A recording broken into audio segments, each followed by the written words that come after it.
Przemysław Marszał, CEO of 11-Bit Studios.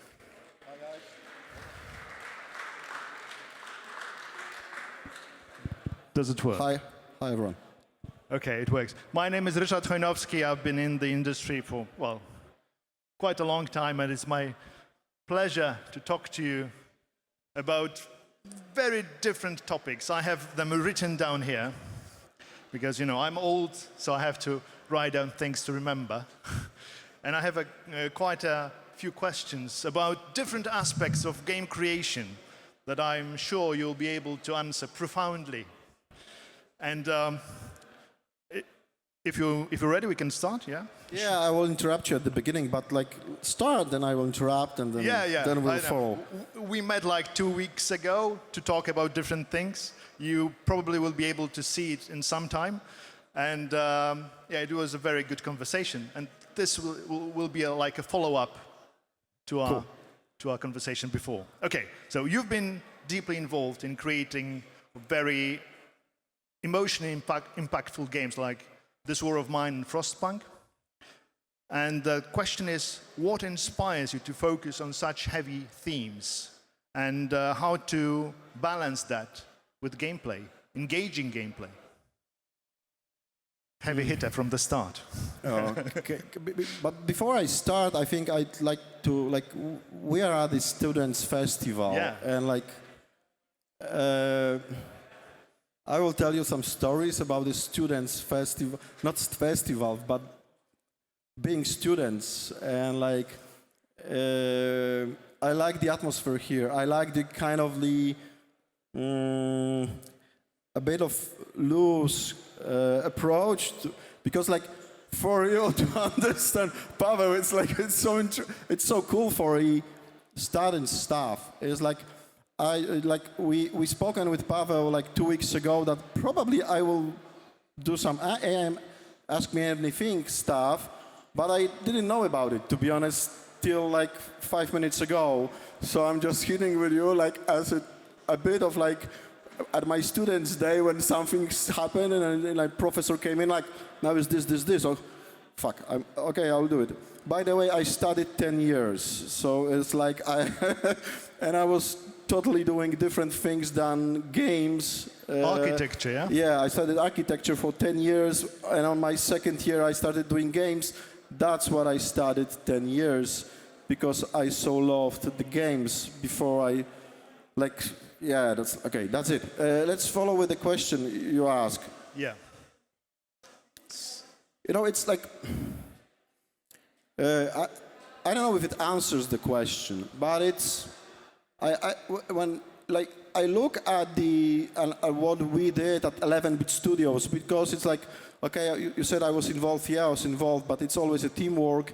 Not always, you know, some of you are singular devs, but it's, I look at it like the open-handed approach. Mm-hmm. Not as an approach that is planned, but an open-handed approach with the openness to making games. If you are happy with if you love that, you just should do it.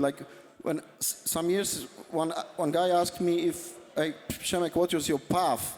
So I will tell you what was my path. My path was at the beginning, I just wanted to do a game. Fucking doesn't matter what, do a game. That was my first step. I just wanted to do a game, and that was in the 90s. And I did a game with my friends. And that was it. That was my only motivation. I so loved games, and I just wanted to make a game. What was the game? It was kind of logical Othello kind of game, so just a logical game. It was we did it in Pascal language, you know, with some kind of stuff. It's old stuff, guys, in 90s. But I just wanted that, nothing else. No meaningful shit. Sorry, guys, it's meaningful is awesome, but no meaningful stuff like that. Just make game. Then, because I came from the art stuff, from architecture, and I always loved art, I just then, for the next games, I wanted, okay, I would love them to look good. That was my second motivation. The third motivation, after I learned how to improve visually games. My motivation was like, okay, as a team, can we make that game a good game? Okay, so it was all progression. There was nothing like from the beginning I wanted to make a awesome gameplay with the art, with the awesome meaningful stuff. Nothing like that, guys. In the 90s, I just wanted to make a game, then nice looking game, then a game that plays well, and only then, after like, I don't know, minimum 10 years in game dev, the meaningful stuff appeared. So it wasn't like, it's not like here I'm sitting as a serious guy who knows everything. I know shit, okay? I know what I know right now, and most of you know totally equivalent stuff of your life and your experience, and I saw that in the games, by the way. It's like, so,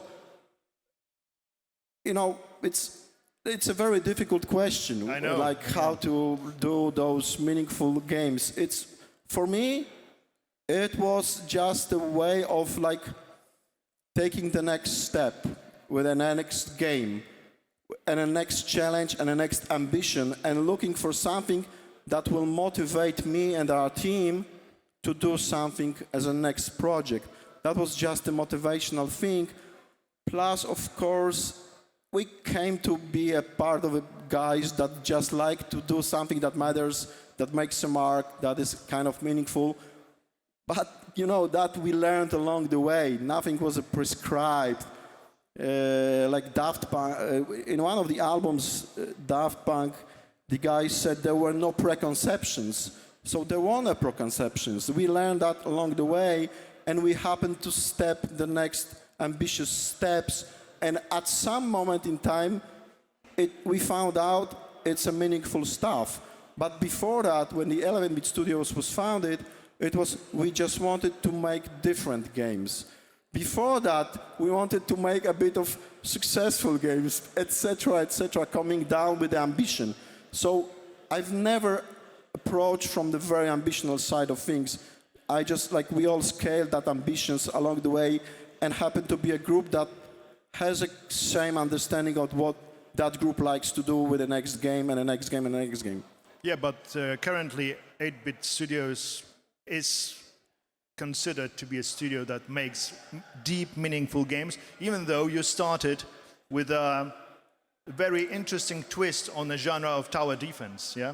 Who played Anomaly? You should all play Anomaly. It's your homework for today. Yeah, I know he loves it. So it's a great game. It's an inverted tower defense. So even if you don't like tower defense, it's inverted one. So you will like it. Really, and try it. It's a great game. And then after Anomaly, Anomaly 2, Anomaly Korea. Yeah, but now he's asking about the Anomaly. But like, you know, it's kind of a totally indie student's game. And probably some of those games I've seen today would like crush that game. Like you really like did an awesome job, by the way, because I happened to be in a committee that like decided on the winners. But so I seen all your games. So yeah. But what's the question? Like, well, I just said that currently 11-bit Studios is epitome of a meaningful studio. Well, studio that produces very meaningful, very deep, very humane and morally difficult games, yeah? Because you have to make a lot of very difficult moral decisions in your games. And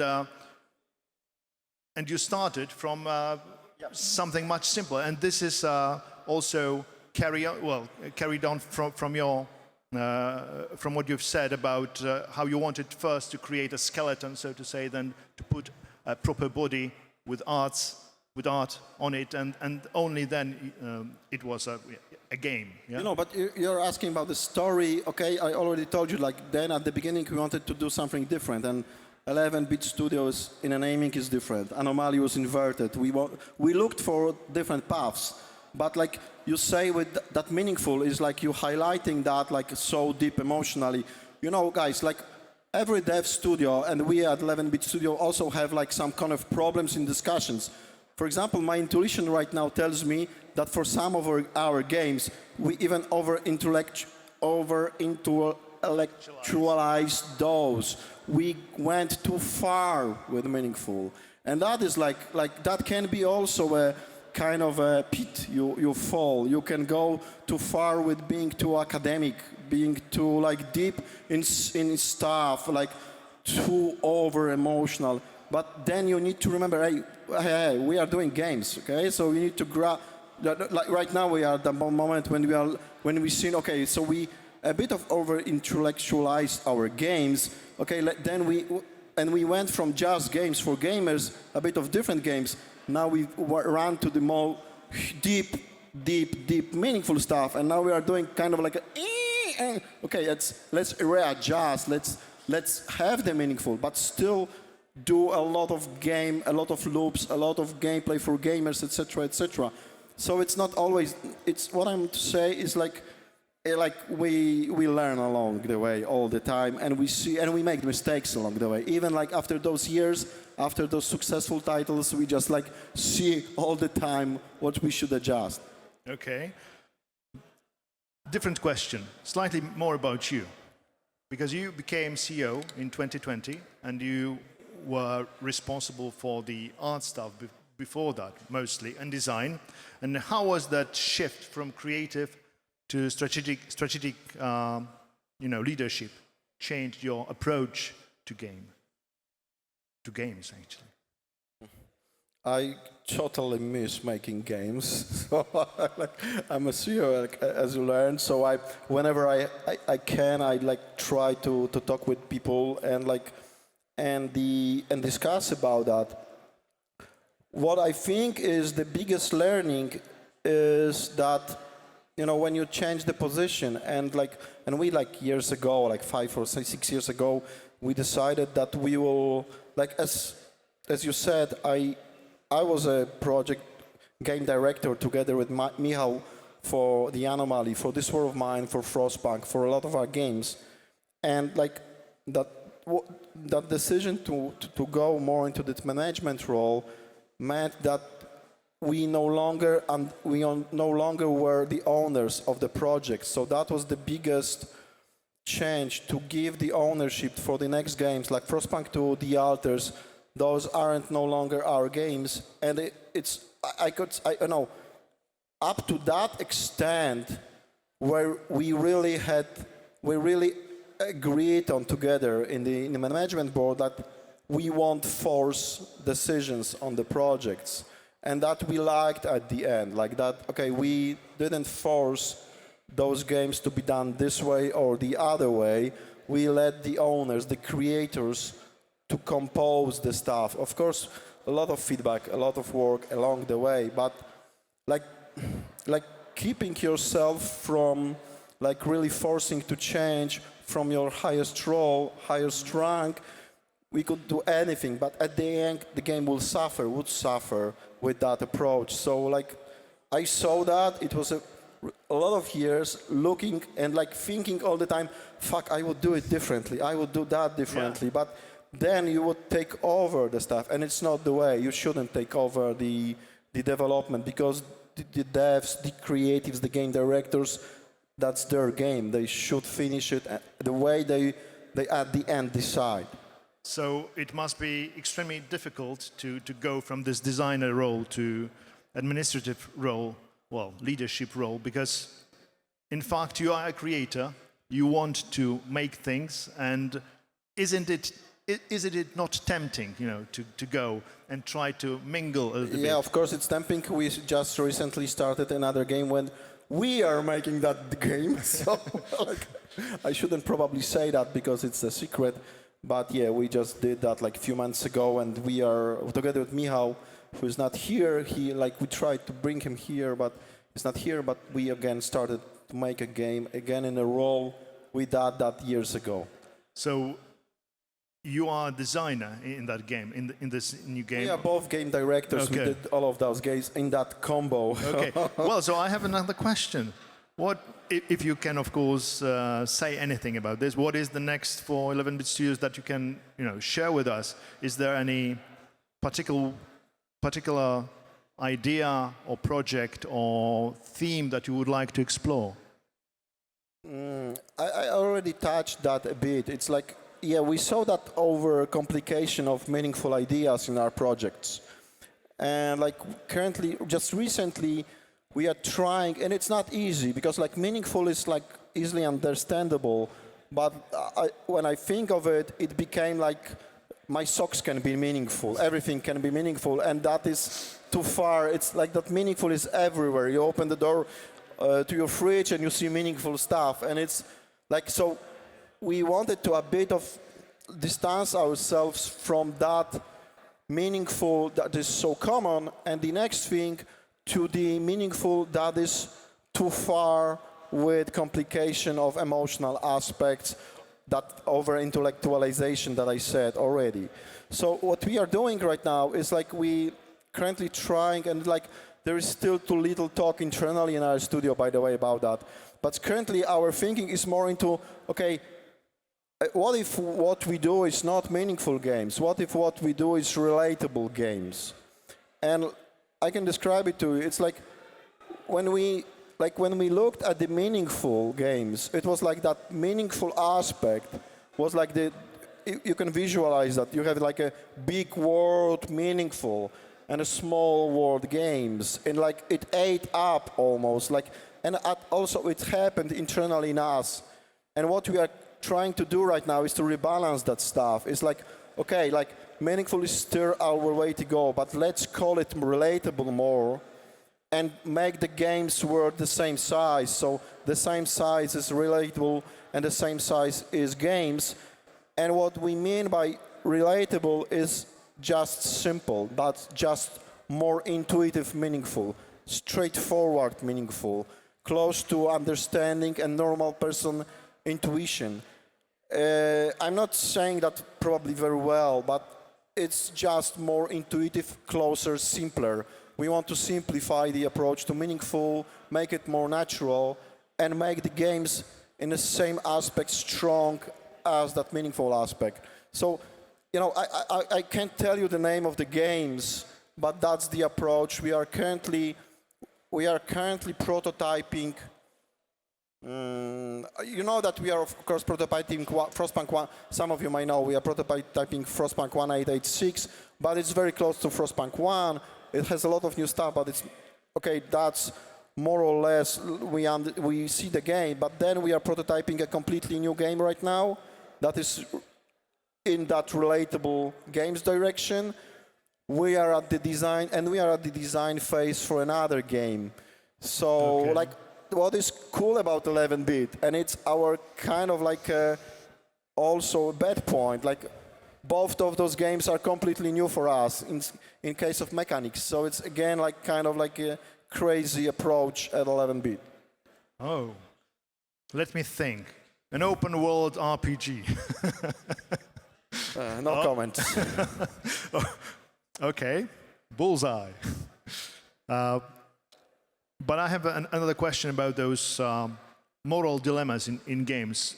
Will those new games that you might be working on include those elements that characterized Frostpunk and This War of Mine and Alters, that very deep moral choices that sometimes the player was just put against the wall? You have to choose one evil or big lesser evil, like in the very well-known Witcher story, or bigger evil? Of course, like we will try to do it. Mm-hmm. You know, man, it's not that easy. Like you can say that you will do it, but then it's not that, as everything, it's not that easy to do it. Like emotions aren't that easy to tackle on. So, but definitely we are going to that direction. But we are simplifying things. Like, to give you an example, like, I don't know how many of you know The Alters. It's a very ambitious game, and it's lovely. I love The Alters, by the way. But it's, to be honest, to explain Alters in that deep sense, it's very hard to do it. Because that game is hard from the marketing and explanation standpoint. And that was kind of our failure, just internally, because it was too complicated to understand. And like my easiest explanation was, okay, Okay, so when I was, for example, when I was talking with investors, it was like, hi, so The Alters is a game. Imagine a game. Okay, it's a sci-fi game. You are on a planet. You are alone. And you can clone yourself. But your clones have different paths of your life that never happened. So imagine a clone that you divorced with your wife, and imagine a clone that didn't do that. That still believes that he's in that deep relation, and they are together, and you are in the same room. And it's not easy to do it with simple sentence, simple screen. You need to tell the story about that. That was a bit of overcomplicated on our side. It is an awesome game, by the way. It's great. A lot of really deep, great stories of like our lives. It was like about our lives, like in a way that, I think all of us lives. But it's not that easy to grasp that insight, how we call it, that insight that we need to grab with all of our games, that we want to grab with all of our games. In a way, The Alters is quite similar to a movie by Kieślowski, which is called A Chance, I think, in English, and Polish is Przypadek, when the main character has this profound moment when he misses a train and his life changes completely. And in Alters, the changes are even more significant. Yeah, you really pinpointed it like that. That's like... Okay, as we are here in this Student Games Festival, I have to ask the question about advice for young creators. I have to. So the question is, what advice would you give to aspiring game developers, especially those who would like to follow your footsteps? Maybe, well, first try with the inverted tower defense. It's like, it's normal to ask that kind of a question, but it's, some of you might know it, what I will answer. It's okay to ask that question, but I think the first time I heard that question was when I'm with Michał, I told you about. We were at GDC, we made a speech at GDC like years ago, and like we were just like, we went out from the venue, Mike was smoking, I was drinking Coke on a concrete pathway, and like we were there sitting in San Francisco, and like a small team from US came to us, and the guys like said like, that was a great speech, blah, blah, blah, blah, blah. And guys, how to be the same as you guys at 11-bit Studios. And it was like at the beginning I was trying to say what I think, but then I realized it's not, don't follow that footsteps. It's totally impossible. You won't do it. You have different lives, you have different experience, you have different needs internally, you have different teams, you have different wheels. Like, totally purse the games, like do what you love to do, as you did with the projects I saw, and don't follow anyone's path. Just like totally be yourself. Okay, so basically, treat your game career as the game of alters. Like that too. So basically, well, it could be a cool alters add-on. One of your alters becomes a game developer, and depending on his choices, the game changes from open world adventure to something else. Okay, if I can have a really good one advice, that like the previous was just kind of blah blah blah, of course. But it is my singular experience. Start with a team, like being not start. I know some of you did it as a singular, like devs, like total congrats, by the way. I'm like totally like out of my like league, totally. But my life learned me that starting from the beginning with a team that you trust, like, gives you such a huge boost at the beginning. To give you an example, when we founded 11-bit Studios, it was founded by 4 guys. Mike was design, I was art, Bartek was tech, And Greg did a lot of games, but back then we decided he will be like kind of operations company guy. He was the first CEO, etc., of 11-bit Studios, and that structure alone allowed us to, first of all, Bartek, like he wrote our engine in like 3 months. We together with Michał started designing the anomaly, and Greg was already thinking what we will do if our first game will fail, and we were prepared for that because there were 4 of us, and we totally trusted each other, and we could think ahead, not only working on a game. If it will only was me, singular on me with Mike, like we would do so much worse, and we will just probably fail few times already. But because we had that team from the beginning, that really helped to like kind of elevate thinking, like thinking forward, like on all over the aspects of game development. Okay. Okay. Thank you, Przemek. A big round of applause for Przemysław Marszał, CEO of 11-bit Studios. Thank you so guys. much. I can see here that our time is up, unfortunately. I had some more questions. And I would love to answer yours if you'd like, if you had that, but yeah, we see Yeah. time is up. It's pulsating Sorry, here. guys. Time is up on the If screen. anyone Thank would you. like to ask me anything, I will be there for some time still, so like just grab me there. Thank you Thanks, so everyone. much.